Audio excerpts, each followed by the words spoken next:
In this question, we're provided with the electronegativities of two elements. Here that's oxygen and carbon. And our goal is to figure out if the bond between oxygen and carbon will be polar or non-polar, and to draw this onto a diagram. So, first we need to look at our two electronegativities of our two elements, and we need to find the magnitude of the difference between them. So to do that, we'll just subtract them. 3.44 minus 2.55.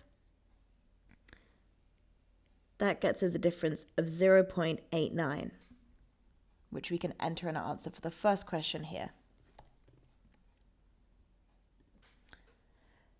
Now we need to use that difference in electronegativity to figure out the polarity of the bond.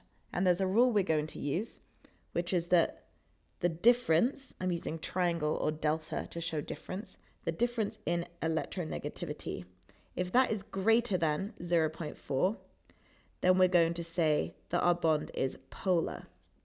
On the other hand, if the difference in electronegativity is less than 0.4, we're going to say the bond is non-polar. So remember that electronegativity means how much an element attracts negative things such as electrons.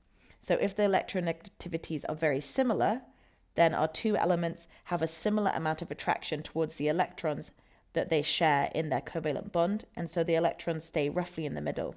However, if one of them is much more electronegative than the other, then the electron pair shared in the covalent bond will be pulled towards the more electronegative element, and therefore there'll be a slight negative charge at that end of the molecule and a slightly positive charge at the other end of the molecule. Now in this question, our difference in electronegativity is 0.89, which is a lot bigger than 0.4. So we're going to say yes, there will be a polar bond between these two elements. Finally, we need to choose the correct image that shows the polarity of this bond.